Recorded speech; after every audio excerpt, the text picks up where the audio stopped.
అస్సాంలో సోనోవాలా, ఆంధ్రాలో లక్ష్మీనారాయణ బీజేపీ అన్నంత పని చేసింది. వివిధ రాష్ట్రాల్లో ఎన్నికల్లో గెలిచి అన్ని రాష్ట్రాల్లోనూ బీజేపీ జెండా ఎగరేయాలనే తన కార్యసిద్ధికి అవసరమైతే ఎలాంటి రాజకీయ ఎత్తుగళ్లకైనా పాల్పడతామంటూ అస్సాం ఎన్నికల్లో విజయం సాధించినప్పుడు ఈ రాష్ట్రం నుంచి ప్రాతినిధ్యం వహిస్తున్న రామ్ మాధవే చెప్పారు. అనుకున్నట్టుగానే ఇక్కడ కూడా ఇతర పార్టీ నుంచి తన పార్టీలోకి వలస వచ్చిన నేతనే రాష్ట్ర అధ్యక్షుని చేసి భవిష్యత్తులో ఇంకేం చేయబోతున్నారో ఆయన అనేది ఇవాళ రాజకీయాల్లో హాట్ టాపిక్. ఆయనే కన్నా లక్ష్మీనారాయణ. కాంగ్రెస్ పార్టీలో ఒక వెలిగి సామాజిక వర్గాలతో సంబంధం లేకుండా అందరినీ తనతో కలిపి తీసుకెళ్లిన కన్నా లక్ష్మీనారాయణ ఇప్పుడు బీజేపీ సారథిగా ఏ మేరకు ఆంధ్రప్రదేశ్లో బీజేపీని అధికారంలోకి తీసుకురాగలుగుతారు, దీనికి కేంద్రం అండదండలు ఎలా ఉండబోతున్నాయి, అలాగే ఏపీలో గ్రూపులు అప్పుడే తయారంటే కనిపిస్తోంది బీజేపీలో. ఈ గ్రూపులన్నింటినీ సమర్థవంతంగా ఎలా ముందుకు తీసుకెళ్తారు, అసలు ఈ మధ్యలో జరిగిన 1-2 ఘటనలు కూడా ఎంతవరకు కన్నా లక్ష్మీనారాయణకు సహకరించాయి, ఇవన్నీ మన ముందున్న ప్రశ్నలు. ఇవన్నీ తెలుసుకోవాల్సిన ఆసక్తికరమైన అంశాలు కూడా. ఇవాళ కన్నా లక్ష్మీనారాయణ గారే మన బ్లాక్ అండ్ వైట్ కార్యక్రమంలో ఉన్నారు. ముందుగా ఆయనకి బెస్ట్ విషెస్. లక్ష్మీనారాయణ గారు, ఆంధ్రప్రదేశ్ బీజేపీ అధ్యక్షులుగా ప్రపంచంలోనే అతిపెద్ద సభ్యత్వం కలిగినటువంటి పార్టీకి మీరు ఇవాళ ఆంధ్రప్రదేశ్లో అధ్యక్షులు. ప్రపంచంలోనే అతిపెద్ద పార్టీయే కానీ ఆంధ్రప్రదేశ్లో అతి చిన్న పార్టీ ప్రస్తుతానికి.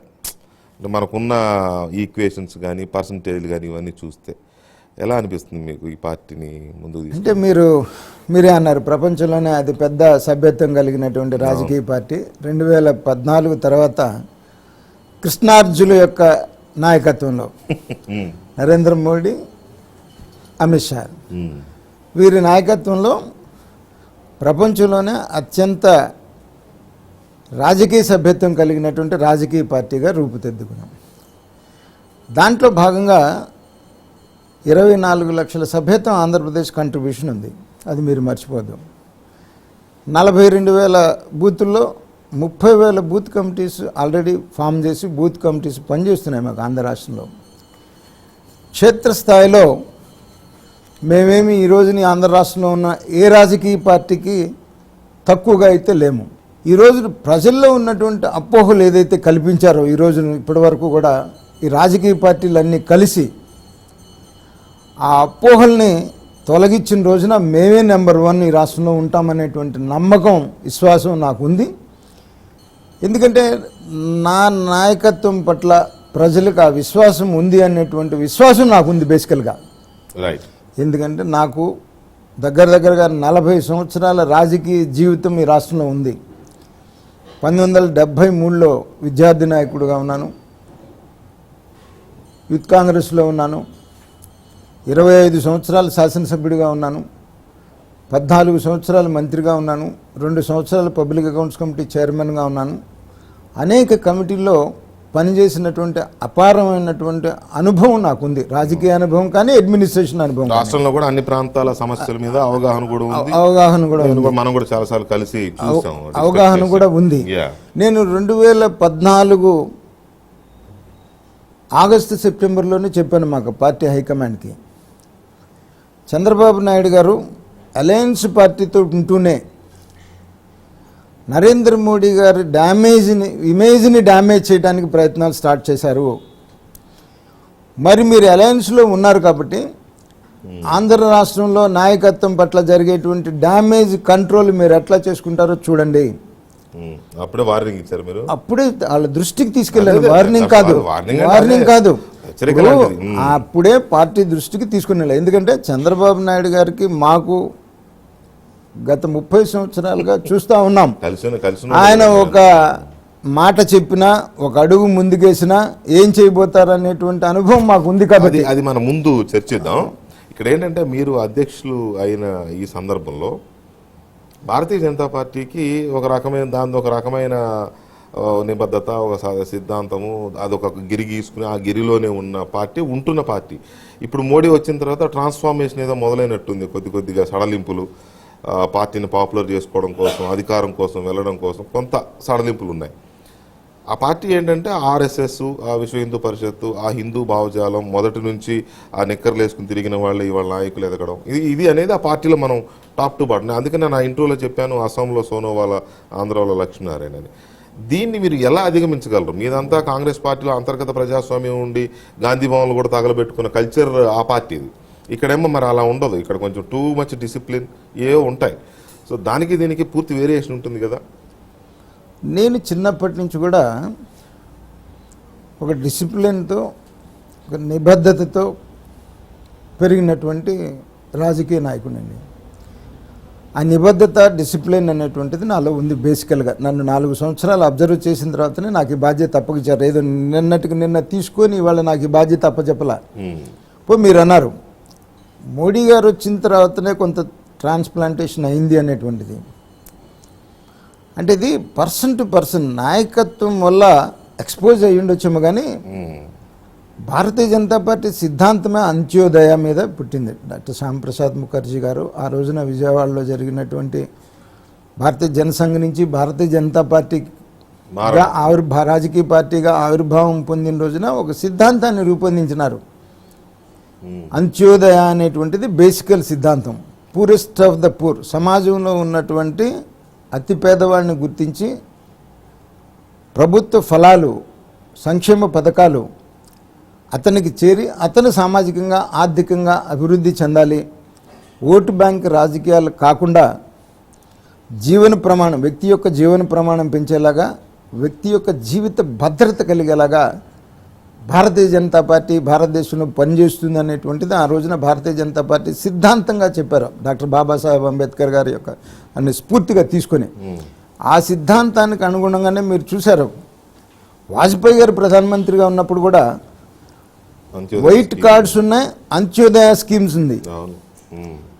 మొదటి నుంచి కూడా భారతీయ జనతా పార్టీ ఆ సిద్ధాంతానికి అనుగుణంగానే పనిచేస్తుంది. ఈ రోజు వాజ్పేయి లైన్ లో లేదు కదా బీజేపీ, వాజ్పేయి లైన్లో మోదీ లైన్ లోకి వచ్చేసింది కదా ఇప్పుడు అంతా. నేను మీకు ఇందాకే చెప్పాను నేను,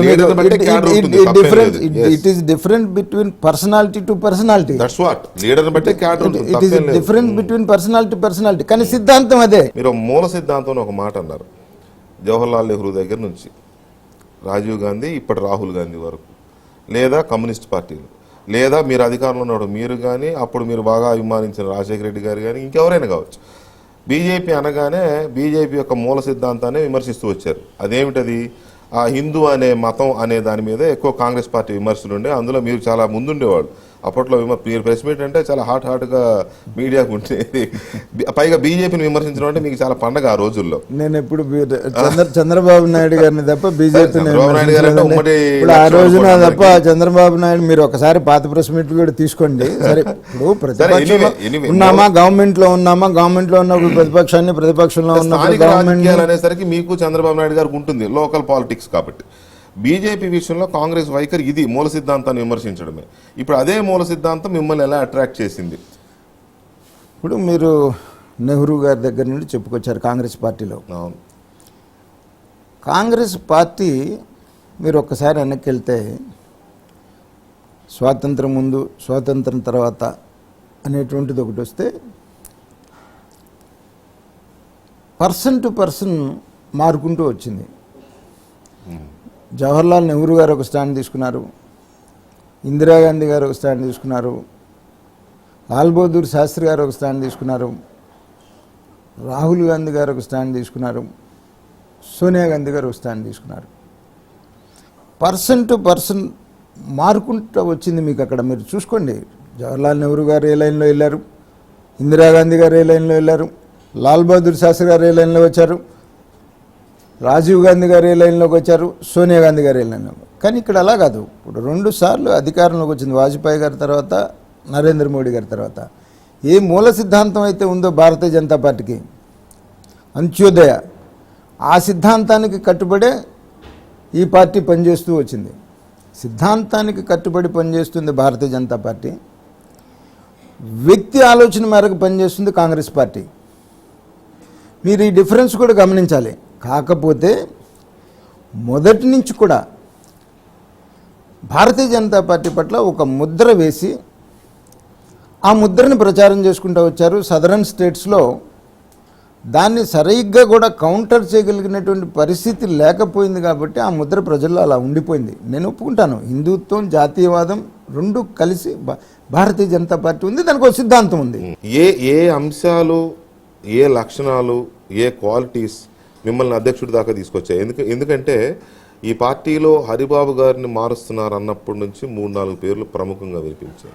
ఆ 3-4 పేర్లలో పార్టీలో ఆల్రెడీ మొదటి నుంచి ఉన్న వాళ్ళ పేర్లే ఎక్కువగా వినిపించాయి. సోము వీర్రాజు, మాణిక్యాలరావు, లేకపోతే ఆకుల సత్యనారాయణ, ఈ పేర్లే ఎక్కువగా వినిపించాయి.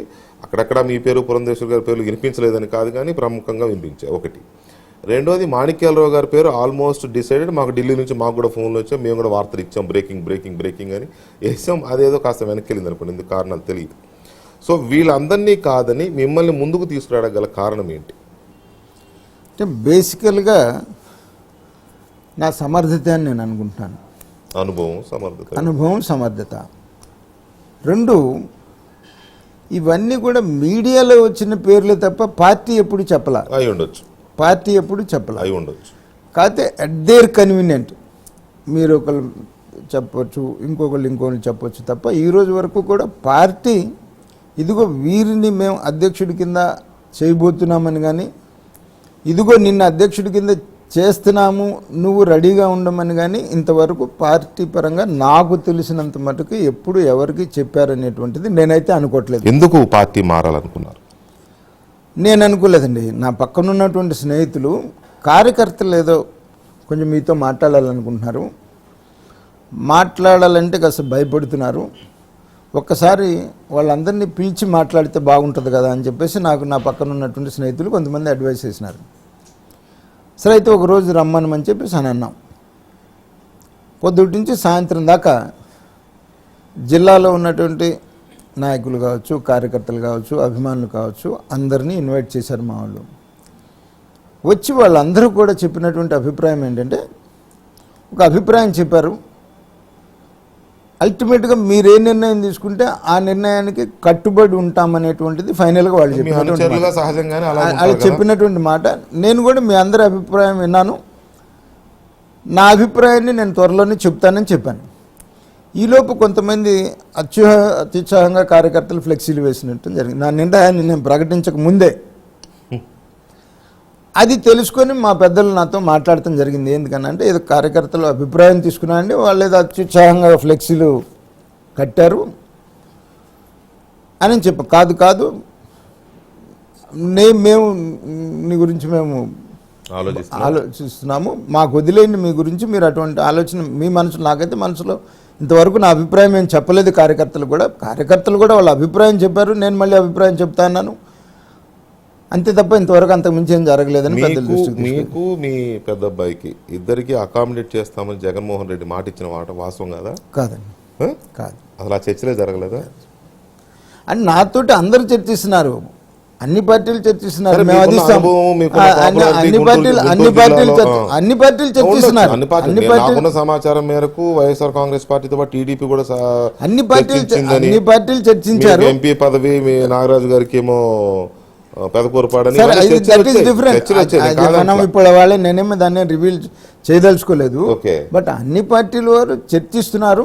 2 సంవత్సరాల క్రితమే చాలా పార్టీల వాళ్ళు 2 సంవత్సరాల నుంచి అడుగుతున్నారు, మీరు కంఫర్టబుల్గా లేరంటే నేను చెప్తా ఉన్నాను, I'm more comfortable in BJP. నేనేమంటానంటే ఇప్పుడున్న పరిస్థితుల్లో, రాష్ట్రంలో బీజేపీ ఇప్పుడున్న పరిస్థితుల్లో ఇంకెవరో కింది స్థాయి వాళ్ళు అంటే అది వేరు, కానీ కన్నా లక్ష్మీనారాయణ లాంటి సామాజిక వర్గ పరంగా కానీ, అనుభవం పరంగా కానీ, ఏ రకంగా చూసింది, అంగబలం, అర్ధబలం, అన్ని రకాలుగా బలవంతుడైన ఒక నాయకుడు పార్టీ మారితే అది బీజేపీకి అసలే అంతంత మాత్రంగా ఉన్న పార్టీకి చాలా పెద్ద కోలుకోలేని దెబ్బ అవుతుంది.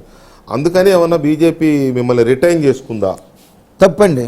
నాకు ఇప్పుడు వాళ్ళు చెప్పే సమాచారం ప్రకారం చూస్తే ఈ నిర్ణయం ఎప్పుడో 2 నెలల క్రితమే మేము తీసుకున్నాం అనేటువంటిది వారు నాకు తెలుస్తున్నటువంటి పరిస్థితి. హోదా ఇచ్చిన పార్టీ నుంచి, ప్రత్యేక హోదా ఇచ్చిన పార్టీ నుంచి ప్రత్యేక హోదా ఎగ్గొట్టిన పార్టీలోకి వెళ్ళారు మీరు. ఇది నా ప్రశ్న. ఎలా ఉంది? ఇచ్చిన పార్టీ అంటే కాంగ్రెస్ పార్టీ, అర్థమై ఉంటుంది.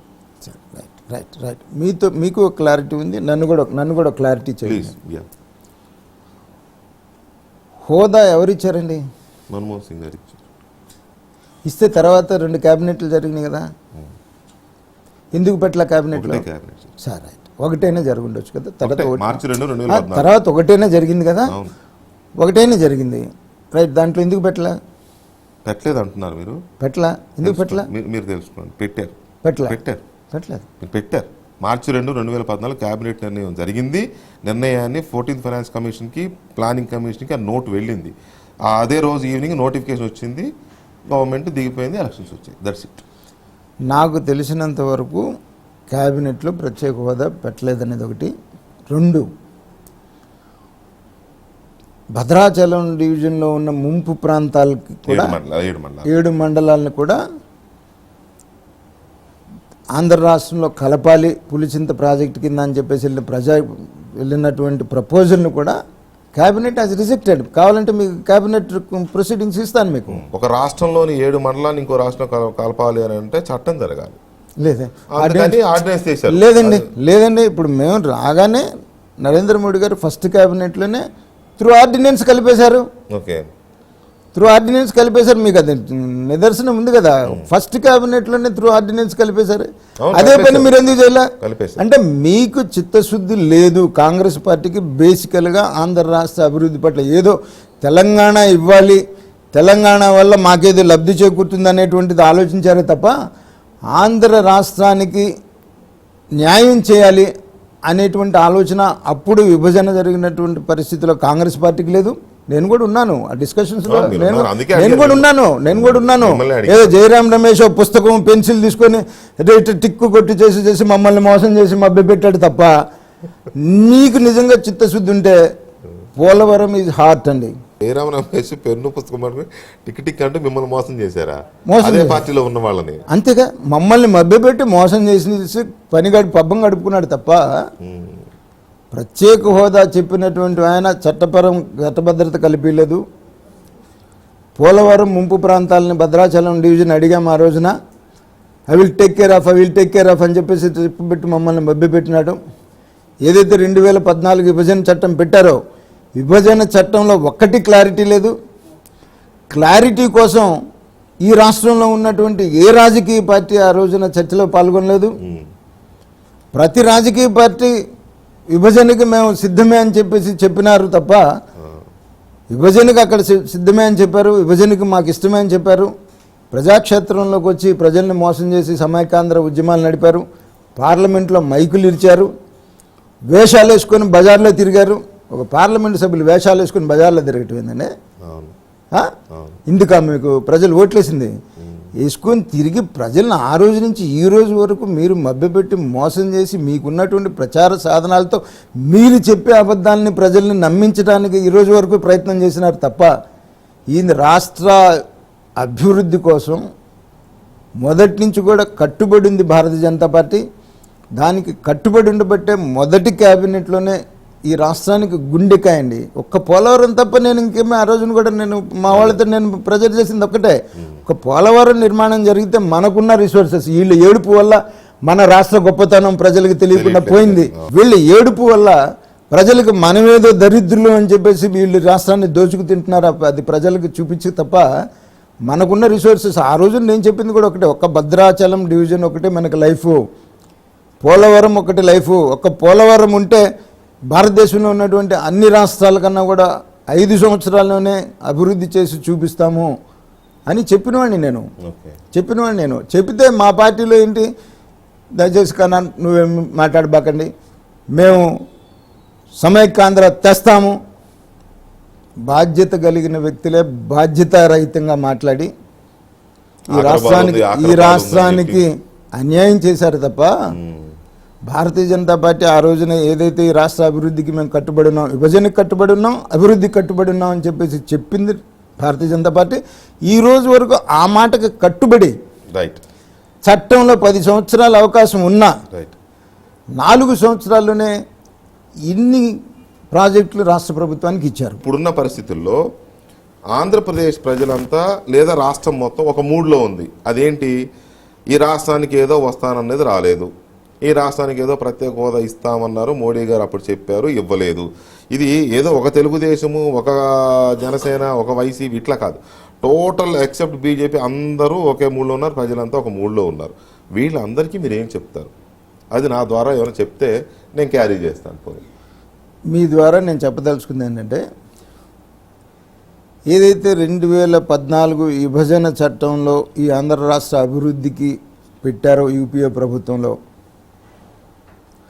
ఏదైతే నరేంద్ర మోడీ గారు తిరుపతి వచ్చి ఈ రాష్ట్రానికి స్పెషల్ స్టేటస్ ప్యాకేజీ దొరుకుతుంది, మంచి రాజధాని ఢిల్లీ తరహాలో మంచి రాజధానిని కడటానికి మేము సహకరిస్తాం కేంద్రం నుంచి అని చెప్పారో, దానికి భారతీయ జనతా పార్టీ కేంద్ర ప్రభుత్వం నరేంద్ర మోడీ గారు కట్టుబడి ఉన్నారు. స్పెషల్ స్టేటస్ ఇచ్చిన రాష్ట్రాలకి సెంట్రల్లీ స్పాన్సర్డ్ స్కీమ్స్కి 90-10 గ్రాంట్స్ వస్తాయి, ఇవ్వకపోతే 60-40 వస్తాయి. దాన్ని మానిటరింగ్ రూపంలో లెక్కేసి సంవత్సరానికి 3,500 కోట్ల రూపాయల చొప్పున 5 సంవత్సరాలు ఇవ్వడానికి టైఅప్ చేసినారు.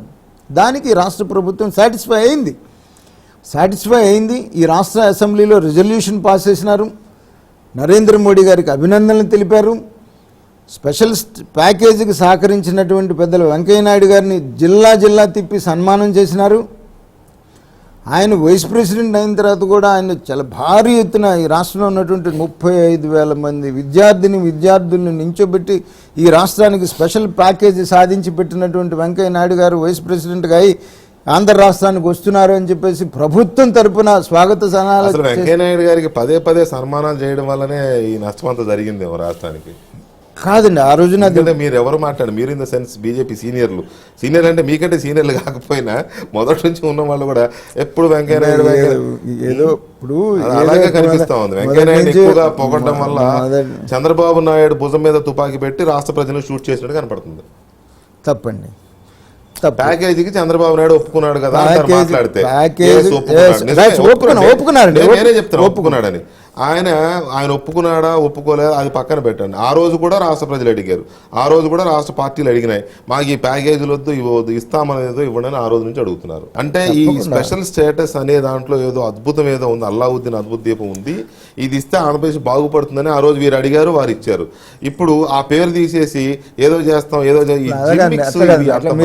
మీరు ఇంకొకటి కూడా మీరు అర్థం చేసుకోవాల్సింది ఏంటంటే, నరేంద్ర మోడీ గారి యొక్క కమిట్మెంట్ని ఇప్పుడు తతిమ అన్నీ కూడా ఎక్కడితే నరేంద్ర మోడీ గారి ఇంటెన్షన్ ఈజ్ డిఫరెంట్ అని చెప్పాలండి. ఒకటి ఇప్పటికీ మీకు పదే చెప్తూ వస్తున్నాను, చట్టంలో 10 సంవత్సరాల అవకాశం ఇచ్చినప్పటికీ కూడా 4 సంవత్సరాల్లోనే 85% ఆఫ్ ది కమిట్మెంట్స్ ఫుల్ఫిల్. అది తప్పు అని నేను అంటాను. 85% లక్ష్మణ్ గారు కరెక్ట్. మీకు బాగా తెలుసు, ఎవరైనా ఒక ఇల్లు నేను ఒక సంవత్సరంలో ఇల్లు కడతాను అని అంటే సంవత్సరంలో ఇల్లు పూర్తి చేయడం, సంవత్సరంలో మొదలు పెట్టడం కాదు. ఇప్పుడు జరిగింది అదే. ఈ 4 ఏళ్లలో మేము 10 సంవత్సరాలు స్టార్ట్ చేశారు అంతే. చేశారు, కొన్ని పునాదులు వేశారు, కొన్నింటికి అది కూడా లేదు, సంతకం పెట్టారు అంతే. తెచ్చుకోవాల్సిన ఇప్పుడు మీరు ఏమంటారంటే అనంతపూర్ లో ప్రకటించిన నిన్న క్యాబినెట్ మీటింగ్ లో సెంట్రల్ యూనివర్సిటీ కూడా ఇచ్చేసాం కదా అంటారు. అయిపోతుందా? అంతే. అది కట్టి అక్కడ చదవాలి. ఎప్పుడు ఎవరు కట్టించుకోవాలండి ఫెడరల్ సిస్టమ్ లో? ఫెడరల్ సిస్టమ్ లో అలాగేదండి ఫండ్స్ అంటే అలా కాదండి. ఇప్పుడు ఏమంటే ఎక్కడ డిఫరెన్స్ వస్తుందో తెలుసా? అలాగేదండి, మీరు ఖర్చు పెట్టి అడగండి అంటాం. మేము ఖర్చు పెట్టం, మీరు ముందు తీసుకొచ్చి మా రాష్ట్ర పార్టీ అధ్యక్షుడిగా మీరు ఎన్నికైనందువల్ల మీ మీద ప్రజలు కొన్ని నమ్మకాలు వచ్చినాయి. ఏమని? మీరైనా సాధించుకొస్తారని. 100% సాధించుకొస్తాం. నేను కూడా ప్రజలకి నేను చెప్పేది ఏంటంటే, ఈ రాష్ట్ర అభివృద్ధికి భారతీయ జనతా పార్టీ కట్టుబడి ఉంది. అంటే 2014లో తెలుగుదేశం పార్టీ ఏం చెప్పింది, ఎన్ని చెప్పింది ప్రజలకి? ఒక్క నిమిషం నేను అడుగుతున్నా, మీరు ఆవేశపడబాకండి. మీరు ఆవేశపడితే అట్ట మమ్మల్ని అట్లా కాదు. మీ ఇంప్రెషన్ చూస్తే నాకు, మీ ఎక్స్ప్రెషన్ చూస్తే నాకు భయం వేస్తుంది. అట్లా కాదు. ఇప్పుడు 2014లో ఎన్ని చెప్పారు? చాలా చెప్పారు. ఏం చేశారు? చాలా చెప్పారు. ఏం చేశారు? చాలా చేయలేదు. 90% చేయలేదు. 90% చేయాలి. ఈరోజు మేము 99% చేయడానికి సిద్ధంగా చేస్తున్నాం. మీకు 10 సంవత్సరాల అవకాశం ఇచ్చినా కూడా క్యాపిటల్ హైదరాబాద్, కామన్ క్యాపిటల్ హైదరాబాద్లో ఉండటానికి అక్కడ వాస్తు ప్రకారం ప్రజల కోట్ల రూపాయలు మీరు అక్కడ ఖర్చు పెట్టుకొని మీరు ఓటు నోటు కేసులో దొరికిపోయి దొంగలాగా ఇక్కడికి పారిపోయి వచ్చి ఈ రోజున ఎంత ఎస్టాబ్లిష్మెంట్ ఎక్స్పెండిచర్ ప్రజల ఎత్తున రుద్దుతున్నారని దుబారాగా ఎవరన్నా అడుగుతున్నారా? ఈ రాష్ట్రంలో ఉన్నటువంటి ప్రధాన ప్రతిపక్షమైనటువంటి వైఎస్ఆర్సీపీ కూడా అడగట్లేదు. ఆయన కూడా 4 సంవత్సరాలుగా కేంద్రం మీదే ఫైట్ చేస్తున్నాడు తప్ప ఈ రాష్ట్రంలో జరుగుతున్నటువంటి అరాచక అవినీతి అసమర్థ పాలనని జగన్మోహన్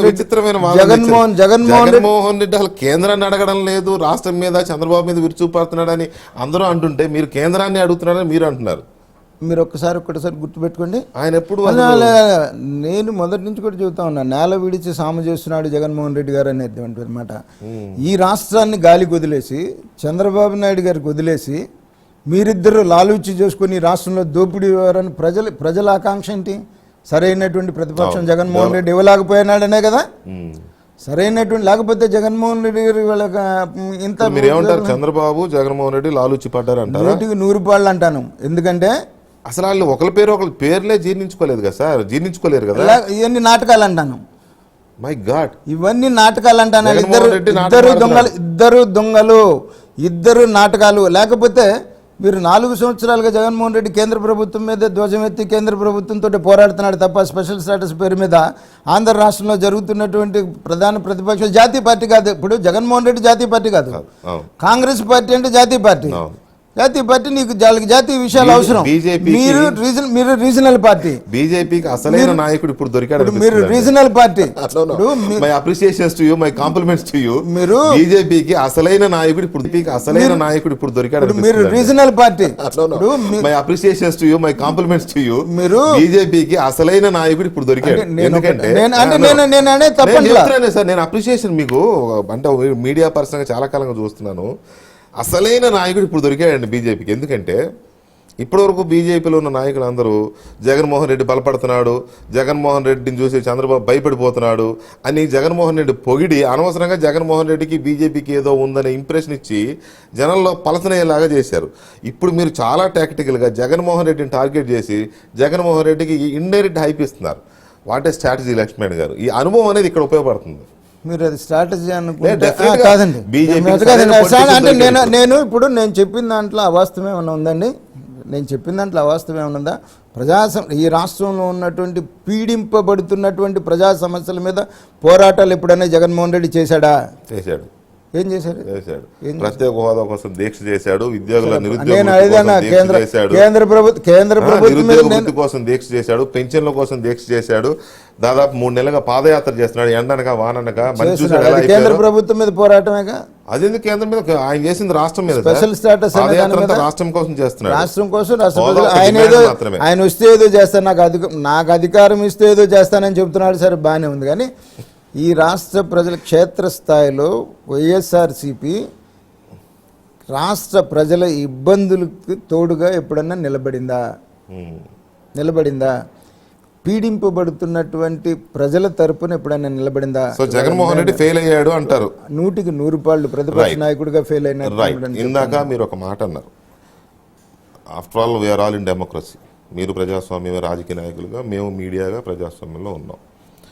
మాకు 10 ఏళ్ళు ఇచ్చారు ఆ చట్టం ప్రకారం అన్నారు. మీరు మీకు 10 ఏళ్ళు ఇవ్వలేదండి, చట్టానికి 10 ఏళ్ళు ఇచ్చారు. చట్టం అంటే మేము కాదు బీజేపీ 10 ఏళ్ళు ఉంటుందని ఆ రోజు ఎవడో ఊహించలేదు. ఉంటుందో ఉండదు ఇప్పటికీ ఎవరు చెప్పలేదు. యూపీఏ 10 సంవత్సరాలు ఉంటుందని ఇచ్చారా? కాదు చట్టం ఎవరు వచ్చినా సరే 10 ఏళ్లలోగా చెయ్యాలి అనేది. మీరు 10 ఏళ్ళు మేము ఉంటాం కదా అని చెప్పి మొదటి 4 ఏళ్ళు అగరవత్తి కూడా వెలిగించకుండా నెక్స్ట్ 6 ఏళ్ళు చేస్తామని చెప్తే అది చీట్ చేయడం అవుతుంది. చెప్పండి. 85% కంప్లీటెడ్ అవర్ ప్రామిస్. చెప్పనివి కూడా ఇన్ఫ్రాస్ట్రక్చర్ నేననేది ప్రాజెక్ట్స్ ఇచ్చామండి. ఫెడరల్ సిస్టమ్ లో చేసుకోవాల్సిన బాధ్యత ఎవరు? మీరు ప్రాజెక్ట్స్ ఇస్తే చేసుకోవాల్సిన రాష్ట్రాలే కానీ మరి రాష్ట్ర ప్రభుత్వం ఫెయిల్ అయితే మాదేంటండి బాధ్యత? సార్ 3 నెలల క్రితం వరకు మీరే సార్ ప్రభుత్వము. మాది ఎట్లా 3 నెలలైంది మీరు బయటకు వచ్చారు. మాది ఎలా అవుతుంది? మాది ఎలా వర్గంలో మీరున్నారు, అసెంబ్లీలో మీరున్నారు, ఇంట్లో మీరున్నారు, ఇంటి బయట మీరున్నారు. అఫ్ కోర్స్ ఉండొచ్చు. ఉండినా కూడా ఫెడరల్ సిస్టమ్ లో ముఖ్యమంత్రిదే బాధ్యత. ఈ 4 సంవత్సరాల్లో రాష్ట్ర ప్రభుత్వం ఫెయిల్ అయింది అంటే బీజేపీ టీడీపీ కలిసి ఫెయిల్ అయినట్లు లెక్క. ముందు అది ఒప్పుకోండి. మీరు అది ఒప్పుకున్నాక నెక్స్ట్ దాన్ని నేను ఒప్పుకోవడానికి సిద్ధంగా లేను. ఎందుకంటే ఫెడరల్ సిస్టంలో CM responsibility is more. Of course cabinet responsible. CM responsibility is more. ఏముందండి బీజేపీ మంత్రుల్ని అనామకులను చేసి వాళ్ళకి ఎవడ సొంత కమిషనర్ మాటిన సందర్భం మీరు ఉందా? కించపరుస్తున్నారు వాళ్ళని. కామినేని శ్రీనివాస్ నిన్ను మాణిక్యాలని నేనేం కించపరచు కించపరుస్తున్నారు. వాళ్ళని అలానే అనామక పోర్ట్ఫోలియోస్ చేసి అనామక పోర్ట్ఫోలియోస్ ఇచ్చి అన్నా నేను అనామకులు వైద్య ఆరోగ్య శాఖ అనామక పోర్ట్ఫోలియోస్ ఇచ్చి వాళ్ళని అధికారులని మీరు దాని మీద పెట్టి వాళ్ళని ఫంక్షనింగ్ చేయకుండా చూశారని చెప్తున్నా నేను. ఓకే, వాళ్ళ బాధ్యతల్ని అనామకులల్లా నేను మీరు మళ్ళీ తప్పది సారీ. రాష్ట్రానికి రావాల్సిన నిధులు తెచ్చుకోవడంలో కానీ డిమాండ్స్ సాధించుకోవడంలో కానీ చంద్రబాబు నాయుడు విఫలమయ్యారా లేక అసమర్థుల్లాగా తెచ్చుకోలేకపోయారా? పూర్తిగా తన అసమర్థత కారణం అండి. అవినీతి, అసమర్థత. తను అధికారంలోకి వచ్చినప్పటి నుంచి కూడా ఈ రాష్ట్రాన్ని ఏ రకంగా ప్రజల్ని మభ్యపెట్టి తను ఎంతవరకు లబ్ధి పొందాలి అనేటువంటి ఆలోచన తప్ప సమగ్ర ఆంధ్ర రాష్ట్ర అభివృద్ధి గురించి తాను ఏ రోజున కూడా ఆలోచించలేదు. అదే మూల కారణం ఈ రోజున. ఓకే, కేంద్ర ప్రభుత్వం ఒక అలయన్స్లో ఉన్నటువంటి పార్టీని మీకు ఎందుకు వ్యతిరేకిస్తుందని చెప్పేసి మీరు అనుకుంటున్నారు? ఏ రోజున కూడా తాను అడిగినటువంటి దాన్ని ఎప్పుడూ కేంద్ర ప్రభుత్వం కాదన్న పరిస్థితి కాదు. 2 సందర్భాల్లో తప్ప. ఆయన జగన్మోహన్ రెడ్డిని ఎప్పుడు అరెస్ట్ చేస్తారు అడిగాడా అనేటువంటి దాని మీద ఎక్కువ ఢిల్లీ మీద ఫోకస్ చేసినాడు. ఆంధ్ర రాష్ట్ర అభివృద్ధి గురించి మీకు ఆ సమాచారం ఉందా? మాకు నాకున్న సమాచారం మేరకు దానికి మేము అట్లా కేసుల్లో ఇంటర్ఫీర్ అయ్యేటువంటి సిద్ధాంతం మాకు ఎప్పుడూ లేదు. చట్టం తన పని తను చేసుకుని వెళ్తుంది తప్ప మేము చట్టంలో ఇంటర్ఫీర్ కాము అని చెప్పి మళ్ళీ అడుగుతున్నా. చంద్రబాబు నాయుడు 29 సార్లు వెళ్ళాను 29 సార్లు వెళ్ళా ఢిల్లీ అంటున్నారు కదా. 29 సార్లు జగన్మోహన్ రెడ్డిని ఎప్పుడు అరెస్ట్ చేస్తారనే డిమాండ్ మీద వెళ్ళారా? ఎక్కువ సార్లు. ఓకే, ఎక్కువ సార్లు. ఈ రాష్ట్ర దృష్టి ఎక్కువగా దాని మీదనే ఉండింది అనేది దాని మీదనే ఉంది సమాచారం.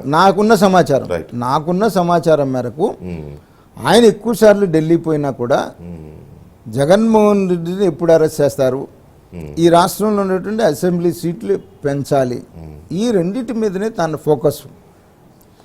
రాష్ట్ర అభివృద్ధి మీద కనుక తనకు ఫోకస్ ఉన్నట్లయితే కేంద్ర ప్రభుత్వం ఎప్పుడు కూడా తను అడిగింది ఎప్పుడు కాదనలేదు. దానికి నిదర్శనం స్పెషల్ ప్యాకేజ్ అనౌన్స్ చేసిన రోజున దానికి క్యాబినెట్ అప్రూవల్ కావాలంటే వెంటనే క్యాబినెట్ అప్రూవల్ ఇచ్చారు. ఎక్స్టర్నల్ ఏజెన్సీస్తో టైఅప్ ఇచ్చారు. నీకు 2 సంవత్సరాలు పట్టింది ఎక్స్టర్నల్ ఏజెన్సీస్ తోటి నేను తీసుకోలేను, ఇంటర్నల్ ఏజెన్సీస్ తోటి నాకు పర్మిషన్ కావాలని తెలుసుకోవటానికి. దానికి కూడా ఒప్పుకున్నారు. ఒప్పుకున్న తర్వాత ఎఫ్ఆర్బిఎం రూల్స్ అడ్డం వస్తాయి అని చెప్పొచ్చారు. అప్పుడు మీరు ఎన్ని ఎస్పీవీలు కావాలంటే అన్ని ఎస్పీవీలు ఫామ్ చేసుకోండి, దానికి పర్మిషన్ ఇస్తామన్నారు.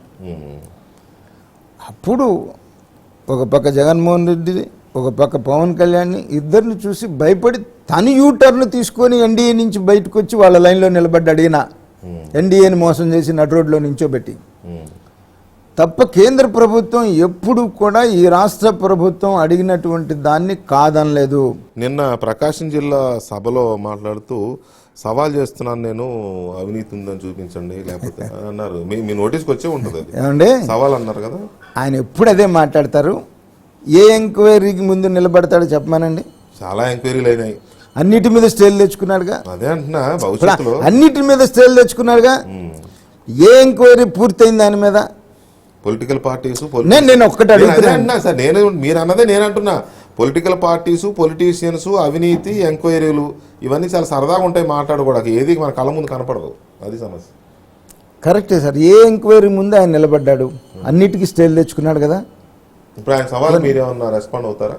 నిన్న సవాల్ చేశాడు.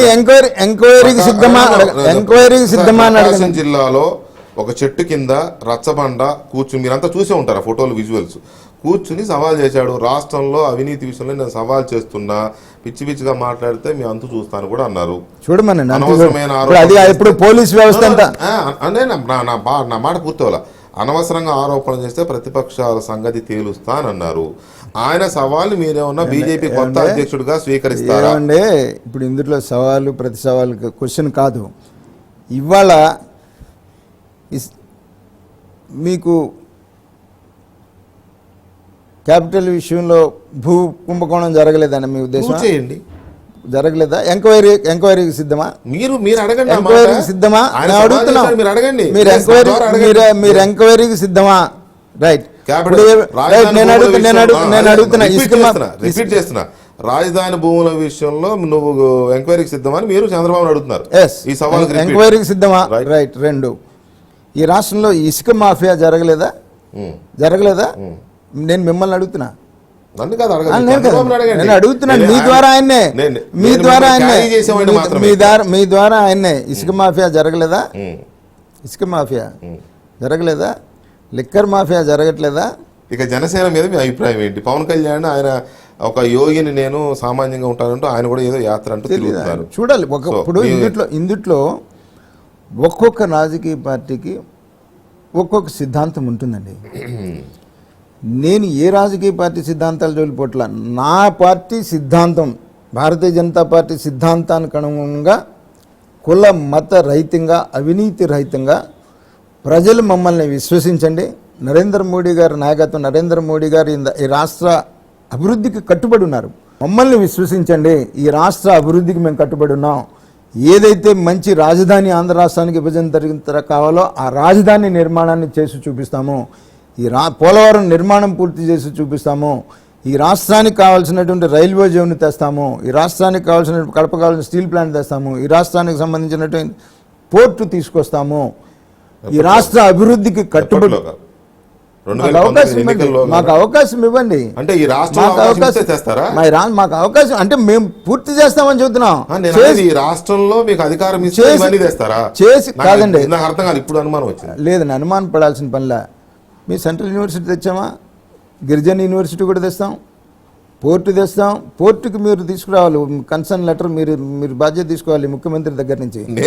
మీరే చెబుతున్నారు కదా పోర్టు. ఆయన చెప్పగానే మీరు ప్రజల కోసం మీరు అడిగారు కాబట్టి నేను ట్రై చేస్తాను. ఆ భారతీయ జనతా పార్టీ, మోడీ గారు, అమిత్ షా గారు ఈ రాష్ట్రంలో బీజేపీని అధికారంలో తేవాలని ఎంతో నమ్మకంతో, మీరైతే తెస్తారనే నమ్మకంతో మీకు అధ్యక్ష పదవి కట్టబెట్టారు. పవన్ కళ్యాణ్ అంటా నిన్న త్రిముఖ పోరు ఉంటుంది రాష్ట్రంలో అని. అంటే టీడీపీ, వైసీపీ, జనసేన. బీజేపీని, కాంగ్రెస్ని ఆయన కౌంట్లోకి తీసేశాడు. అసలు ఇవాళ పొద్దున నా డిబేట్లో కూడా అడిగాను నేను, ఏంటి త్రిముఖ పోరు, మరి బీజేపీ ఉంది కదా అంటే, కాంగ్రెస్ ఏమో విభజించి ప్రజలకు దూరమైంది, వీళ్ళేమో ప్రత్యేక హోదా ఎగ్గొట్టి ప్రజలకు దూరం అయ్యారు. అసలు ఈ రెండు సీన్లో లేవన్నారు వాళ్ళు. నేను మీకు ఇందాక నుంచి నేను చెప్పే ప్రయత్నం అదే. ప్రత్యేక హోదా అన్న ప్రత్యేక, మీరు ఏం చెప్పినా పవన్ కళ్యాణ్ చెప్పండి, నాకు కాదు. నేను పవన్ కళ్యాణ్, మీ ద్వారా పవన్ కళ్యాణ్ గారికి కూడా ప్రత్యేక హోదా అన్న ప్రత్యేక ప్యాకేజ్ అన్నా కూడా ఓన్లీ మానిటరింగ్ రూపంలో ఈ రాష్ట్రానికి వచ్చేటువంటి బెనిఫిటే తప్ప అదేం ఒక సర్టిఫికెట్ కాదు రాసి ఇవ్వటానికి. Through grant. ఆ గ్రాంటు పేరు ఏదైనా ఇస్తామన్నారు, తెచ్చుకోవటంలో రాష్ట్ర ప్రభుత్వం ఫెయిల్ అయింది. దాంట్లో మాది కాదు బాధ్యత, ఒకటి బేసికల్గా. రెండు, తతిమ ఏదైతే ఉన్నాయో ఖచ్చితంగా కేంద్రంతో పోరాడో ఈ రాష్ట్ర ప్రజలు ఈ రాష్ట్ర అభివృద్ధి కోసం 2014 చట్టంలో పెట్టినవన్నీ కూడా తీసుకొని వచ్చి ప్రజల ముందుకే వెళ్తామనేటువంటిది చెబుతా ఉన్నాము. మమ్మల్ని విశ్వసించమన్నాము. మమ్మల్ని విశ్వసించిన రోజున వీళ్ళంతా సెకండరీ అవుతారు, మేమే మెయిన్ అవుతాం. అంతే కదా. మా మీద అంత వ్యక్తిగతంగా ఈ రాష్ట్ర ప్రజలకి అభిప్రాయం లేదు కదా, ఏం లేదు కదా. అభివృద్ధి కదా. చతుర్ముఖ పోరా, ఏకపక్ష పోరా. నేను అనుకోవటం ఆ రోజున మేమే ముందుంటామని చెబుతున్నాం అండి. ఒక బలమైన ప్రచారం ఏముంది అని అంటే, జగన్మోహన్ రెడ్డిని, పవన్ కళ్యాణ్ కూడా బీజేపీ నడిపిస్తోంది అని బలమైన ప్రచారం ఉంది అంటున్నా నేను. దీనికి మీరు ఇచ్చే సమాధానం ఏంటి? తప్పండి. ఎందుకంటే మాదే రాజకీయ పార్టీ, మేమే స్వచ్ఛమైనటువంటి వాళ్ళం, ఎదుటి వాళ్ళ మీద ఎంత బురదైనా చల్లుతాము, మీరు కడుక్కోండి అనేటువంటి సిద్ధాంతం తెలుగుదేశం పార్టీది. గాలి పోగు చేసి ప్రజల్ని నమ్మించాలనుకునేటువంటి సిద్ధాంతం కూడా తెలుగుదేశం పార్టీ. అది నేను ఇవాళ చెబుతుంది కదా, గతం 30 సంవత్సరాలు మీరు ఉన్నారు సీనియర్ జర్నలిస్టు. నేను ఎప్పుడు చెప్పినా కూడా తెలుగుదేశం పార్టీ గాలి పోగు చేసి ఒక వార్తను సృష్టించి ఒక కథని అల్లి ప్రచారంలో పెట్టి ఆ కథాన్ని ప్రచారంలో పెట్టి బురద రాయటంలో సిద్ధాస్తులు.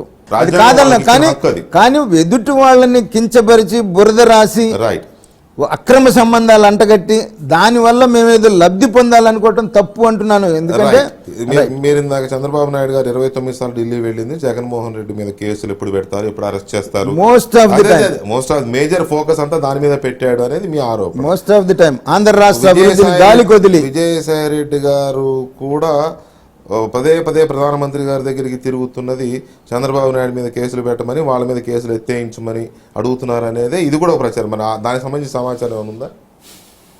అంటే ఇప్పుడు ప్రధానమంత్రి ఏ మాట అయితే చంద్రబాబు నాయుడు గారికి చెప్పారో,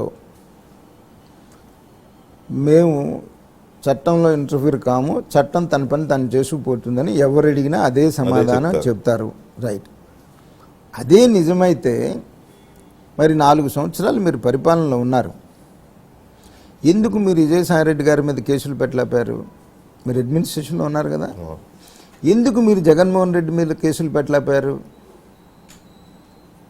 నేను అడుగుతున్నా, మీ లాలూచి ఏంటి? మీరు దాన్నేదో ఎత్తి చూపించి మా మీద బురద జరగాలి. మీ మాటల్లో కాంట్రడిక్టరీ ఉంది లక్ష్మణ్ గారు. దయచేసి మీరే చెప్తున్నారు చంద్రబాబు నాయుడు గారు పదే పదే అడిగారు కేసులు పెట్టి అరెస్ట్ చేయమని మీరే అంటున్నారు, మళ్ళీ లాలూచి పడ్డారు ఎందుకు అని మీరే అంటున్నారు. లాలూచి పడితే ఎందుకు అడుగుతారు? కాంట్రడిక్టరీ లేదు. మీ చేతిలో ఏసీబీ ఉంది. మీరు జగన్మోహన్ రెడ్డి మీద ఈ 4 సంవత్సరాలు ఏసీబీ ద్వారా ఎందుకు కేసులు పెట్టలేకపోయారు? వచ్చే ఎన్నికల్లో బీజేపీ ఒంటరిగా వెళుతుందా, ఏమైనా పొత్తులు లేకపోతే ఇలాంటివి ఏమైనా ఉండే అవకాశం ఉంది? ఎందుకంటే కన్నా లక్ష్మీనారాయణ ఎంటర్ అయ్యారు కాబట్టి అలాగే అధికారంలో తేవడం కోసం ట్రై చేస్తారు, నో డౌట్. ఎందుకంటే మీకు బాధ్యత అది కదా. కాబట్టి ఏమైనా ఈక్వేషన్స్ మారి పొత్తులు ఎత్తులు ఏ రాజకీయ పార్టీ ప్రధాన లక్ష్యం కూడా చారిటబుల్ ట్రస్ట్ రన్ చేయాలని కాదు. ఏ రాజకీయ పార్టీ ప్రధాన లక్ష్యం అధికారంలోకి రావాలనేటువంటిదే ప్రధాన లక్ష్యం. దాంట్లో భాగంగా మేము ప్రజలకు అన్యాయం చేసి అధికారం కోసం ఎట్లా అడుగుతామండి? మేము ప్రజలకి న్యాయం చేసామనేటువంటి నమ్మకం ప్రజలకు కల్పించి న్యాయం చేస్తాము మా ద్వారా అనేటువంటి విశ్వాసం కలిగించే ప్రజల్లోకి వెళ్తారు. పొత్తుల విషయంలోకి వచ్చేటప్పటికి అది మాది జాతీయ పార్టీ కాబట్టి పొత్తుల విషయం నిర్ణయించాల్సింది అమిత్ షా గారు, మేం కాదు. సో ఇంకొక ఇంపార్టెంట్ విషయం ఏంటంటే సామాజిక వర్గాల వ్యవహారం. కాపు సామాజిక వర్గానికి రిజర్వేషన్ ఇవ్వాలనేది ఒక డిమాండ్. దానికి సంబంధించి తెలుగుదేశం పార్టీ లేదా మీ పార్టీ కూడా కలిసే ప్రభుత్వంలో ఉన్నారు కదా, అప్పుడు తీర్మానం చేసి కేంద్రానికి పంపాయి. ఇప్పుడు అది కేంద్రం పని, అది చేయాల్సిన పని కేంద్రాన్ని, రాష్ట్రాన్ని కాదు, దాటిపోయింది. తెలంగాణలో ముస్లింలైనా ఇక్కడ కాపులదైనా. సో మీ నాయకత్వంలో ఎంతవరకు తీసుకురాగలరు దాన్ని? అంటే నేను చట్టపరంగా ప్రయత్నం చేస్తానండి. ఈ రాష్ట్రంలో ఉన్న మళ్ళీ చెప్తున్నా అది కేంద్రం పరిధిలోనే ఉంది. ఇప్పుడు లేదండి, అది ప్రామిస్డ్ బై స్టేట్ గవర్నమెంట్. నేను తెస్తాను చేస్తాను అని కేటగారికల్ గా ఈ రాష్ట్ర ముఖ్యమంత్రి గారు ప్రజలకు చెప్పారు. అది కూడా మీరు మర్చిపోద్దు. అది కూడా మీరు మర్చిపోద్దు. ఆ రోజున ఆయన 2014లో నేను కేంద్రానికి పంపుతాను అని అంటే దట్ ఈస్ డిఫరెంట్. ఆయన ఏం చెప్పినాడు? నేను రాగానే మొట్టమొదటి ఫైలు కాపు రిజర్వేషన్ ఇస్తాను, సంతకం పెడతాను అనబట్టే కాపులు ఆ రోజున అతన్ని నమ్మి అతనికి ఓట్లు వేసినారు. మళ్ళీ ముద్రగడ పద్మనాభం గారు బయటికి వచ్చి తుని సభ ఏర్పాటు చేసే వరకు కూడా దాని గురించి పట్టించుకోలేదు. ఆయన బయటకు వచ్చి తుని సభకు పిలిచి ఒక పిలుపు ఇచ్చిన తర్వాతనే ఆయన కాపు కార్పొరేషన్ ఏర్పాటు చేసిన, కమిషన్ వేసిన కమిషన్ రిపోర్టు రాకుండా ఇవ్వకుండానే క్యాబినెట్లో పెట్టిన వేసిన కమిషన్ రిపోర్టు ఇవ్వకుండానే అసెంబ్లీలో పెట్టిన, అంటే దాంట్లో ఎంతవరకు చిత్తశుద్ధి ఉందండి? నేనేసిన కమిషన్ అదే సార్. చంద్రబాబు నాయుడు గారు ఎన్నికల్లో నేను తెస్తాను ఇస్తాను అని చెప్పినప్పటికీ మీకు నాకు ప్రజలకి తెలిసిన ఒక వాస్తవం ఏంటంటే ఈ రిజర్వేషన్లు అనేవి రాష్ట్ర ప్రభుత్వాలు ప్రపోజ్ చేయడం వరకే తప్ప ఇవ్వగలిగింది పార్లమెంట్ అనే విషయం అందరికీ తెలుసు. దీంట్లో అయితే నిర్వివాదాంశం కదా, ఇందులో ఇంకెవరికి ఎలాంటి డౌట్ ఉండాల్సిన అవసరం లేదు. అంటే ఆయన తెస్తానన్నా బలవంతంగా లాక్కొచ్చి చెట్టు మీద పండేం కాదు కోసుకొచ్చి ఇవ్వడానికి, అది కేంద్రం దగ్గర ఉంటుంది. నేను అందుకే రిక్వెస్ట్ చేస్తున్నాను. ఇప్పుడు ఏదో జగన్మోహన్ రెడ్డి గారు లాంటాడు అన్నాడో లేకపోతే ఇంకొకటి అన్నాడు అంటే దట్ ఈస్ డిఫరెంట్ అండి. 2014 నాటికి చంద్రబాబు నాయుడు గారికి అపారమైనటువంటి అనుభవం ఉంది. ఒక శాసనసభ్యుడిగా కావచ్చు, మంత్రిగా కావచ్చు, ముఖ్యమంత్రిగా కావచ్చు, ప్రధాన ప్రతిపక్ష నాయకుడిగా కావచ్చు, జాతీయ రాజకీయాల్లో కావచ్చు. ఇంత అనుభవం ఉన్నటువంటి ఒక వ్యక్తి ప్రజల్లో తిరిగి నేను ఇస్తాను తెస్తానల్లా, నేను ఇస్తాను అన్నాడు. మీరు తెస్తానికి ఇస్తానికి చాలా తేడా ఉందండి. నేను ఇస్తాను అంటే ప్రజలు మిమ్మల్ని నమ్మారు. ఇవాళ అది బీజేపీ చేతుల్లో ఉంది కాబట్టి ఏమన్నా ఇప్పించి తీసుకురావడానికి మీరు ప్రయత్నం చేస్తారనేదే ప్రశ్న. బీసీల్ని రెచ్చగొట్టింది కూడా మీరే. అది నాకు తెలియదు. బీసీల్ని నేను చెప్తున్నాను, నాకున్న సమాచారం ఎందుకంటే మేము మొదటి నుంచి కూడా బీసీలు, కాపులు, బీసీలు, ఎస్సీలు, ఎస్టీలు, మైనార్టీలు లక్ష్మణ్ గారు మీరు టాపిక్ ఎక్కడికో తీసుకెళ్తున్నారు. ఎక్కడికి తీసుకెళ్ళాలి? నాకు క్లారిటీ ఉంది. అంటే ఒకవేళ కమిషన్ పూర్తిగా రిపోర్ట్ ఇవ్వకుండానే తీసుకొచ్చో క్యాబినెట్ లో పెట్టావు, డ్రామాలు ఆడామంటున్నాను సార్. తీసుకొచ్చో క్యాబినెట్ లో పెట్టావు, తీసుకొచ్చో అసెంబ్లీలో పెట్టావు, తీర్మానం చేసావు, గవర్నర్కి పంపావు. మీ ఎమ్మెల్యేలు ఉన్నారు, మీ మంత్రులు ఉన్నారు.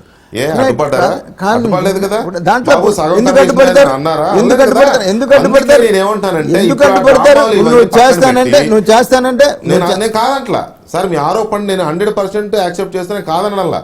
మీరేమన్నా చేయగలరా? నా ప్రయత్నం నేను చేస్తాను. నేను ఇంకోటి కూడా కన్సిడరేషన్ లో తీసుకోవాలి. ఇంకోటి కూడా మీరు కన్సిడరేషన్ లో తీసుకోవాలి.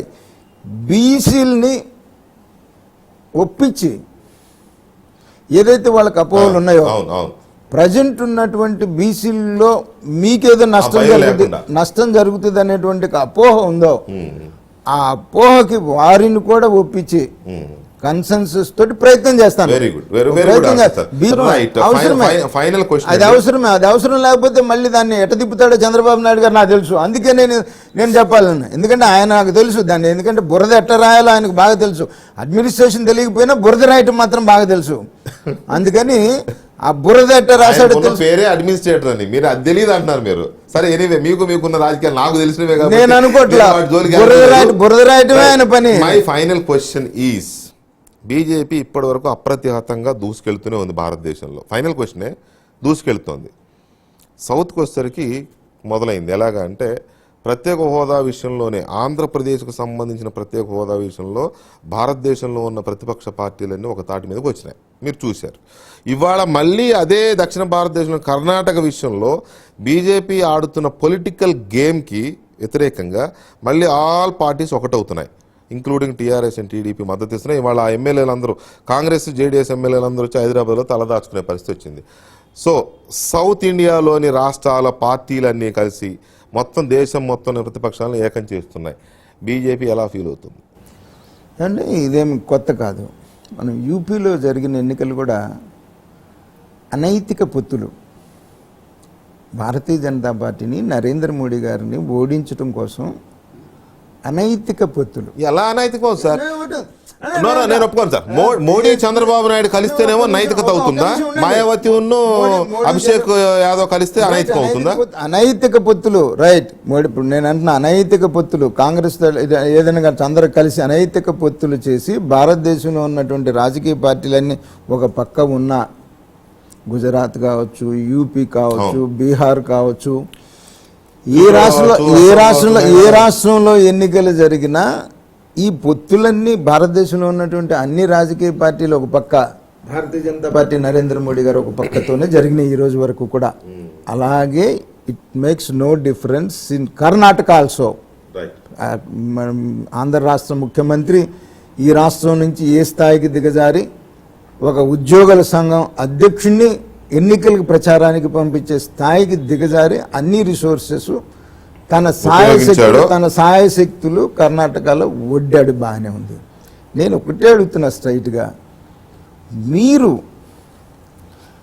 రామారావు గారిని వెన్నుపోటు పొడిచి పవర్ ట్రాన్స్ఫర్ అయిన రోజున ఒక్క 10 నిమిషాలు దిగిపోయే ముఖ్యమంత్రిగా నాకు అవకాశం ఇవ్వమన్నప్పుడు ఈ రాష్ట్ర శాసనసభ పక్షాన మీరు కానీ, స్పీకర్ కానీ ఆ అవకాశం ఇచ్చారా? ఆ రోజున మీకు గవర్నర్ చర్యలు గుర్తు రాలేదా? మీరు ఎలక్షన్ జరిగిన వెంటనే వైఎస్ఆర్సీపీ తరపున ఎన్నికైనటువంటి ఎంపీలను ఇద్దరిని తీసుకున్న రోజున మీకు నైతిక చర్యలు గుర్తు రాలేదా? మీరు వైఎస్ఆర్సీపీ తరపున ఎలక్ట్ అయినటువంటి 22 మంది శాసనసభ్యుల్ని తీసుకుని వచ్చి వాళ్ళకి మంత్రి పదవులు ఇచ్చినప్పుడు మీకు గుర్తు రాలేదా? ఇంతకు ముందు చంద్రబాబు నాయుడు ఆదర్శం కాదు కదా? ఆదర్శం కదండి, ఇదేం కొత్త కాదు. మీకు చెబుతాను, మీకు ఇంతకు ముందు కూడా ఇటువంటి సందర్భాల్లో 2-3 సార్లు 15 రోజులు ఇచ్చిన సందర్భాలు కాంగ్రెస్ గవర్నమెంట్ 2005లో కానీ 2013లో కానీ జరిగినాయి. 2005లో కానీ 2013లో కానీ కాంగ్రెస్ పార్టీ అధికారంలో ఉన్నప్పుడు కూడా ఇటువంటి సందర్భం ఇదేం కొత్త ప్రొసీజర్ కాదు. ఇందాక కూడా నేను చెప్పా, లక్ష్మణ్ గారు, నా ప్రశ్న కూడా ఇది జాతీయ రాజకీయానికి సంబంధించి ఫైనల్ గా అడిగిన మాట ఏంటంటే, దక్షిణ భారతదేశంలోని ఆంధ్రప్రదేశ్, కర్ణాటక ఈ 2 రాష్ట్రాల్లో వచ్చిన పరిస్థితుల ఆధారంగా జాతీయ పార్టీలు ఏకమవుతున్నాయి అంటే బీజేపీ కూడా కొన్ని మిత్రపక్షాలు ఉన్నాయి, అలాగే వ్యతిరేక పక్షాలు ఏకమవుతున్నాయి అనే దాని మీద మిమ్మల్ని అడిగారు. దీని ఫలితం ఏమైనా ఉంటుందా భవిష్యత్తులో? నేను కూడా అదే చెప్పాను. సరే, చంద్రబాబు ఎన్టీ రామారావు బీహార్ ఎలక్షన్ కాడి నుంచి ఇదే సిచ్యుయేషన్ భారతదేశంలో. సో ఏ స్థాయికి దిగజారిపోయింది కాంగ్రెస్ పార్టీ అంటే, ఇవన్నీ చైనాతో మాట్లాడటానికి సిద్ధపడ్డారు, పాకిస్తాన్తో మాట్లాడటానికి సిద్ధపడ్డారు, వాళ్ళకి జీవితకాలం వ్యతిరేకులైనటువంటి పార్టీలతో పొత్తు పెట్టుకోవడానికి సిద్ధపడ్డారు. తెలుగుదేశం పార్టీ అసలు ఆవిర్భావమే ఎన్టీ రామారావు గారు యాంటీ కాంగ్రెస్ మీద ఏర్పడిందండి. అటువంటి కాంగ్రెస్ పార్టీతో మీరు 2 సంవత్సరాలతో లాలిచి రాజకీయాలు చేశారు కదా, చేశారు కదా మీరు. మరి ఇప్పుడు మీరు ఒక పక్క చేస్తూ ఇంకొకరిని ఏలెత్తి చూపిస్తే 4 ఏళ్లు మనల్ని చూస్తున్నాయి అనేటువంటిది కూడా మర్చిపోయి, దేశంలో ఉన్న పార్టీలని ఏకమైన కూడా పెద్ద డిఫరెన్స్ ఉండదు. నరేంద్ర మోడీ గారిని ఏమీ చేయలేరు. మళ్ళీ 2019లో ఈ దేశానికి ముఖ్యమంత్రి నరేంద్ర మోడీ గారి నాయకత్వంలోనే ఆంధ్ర రాష్ట్రంలో ప్రభుత్వం, భారతదేశంలో ప్రభుత్వం, ఆంధ్ర రాష్ట్రంలో కూడా బీజేపీ ప్రభుత్వం ఏర్పడుతుంది. అంతవరకు ఏం డౌట్ లేదు. థ్యాంక్ యూ వెరీ మచ్ అండి.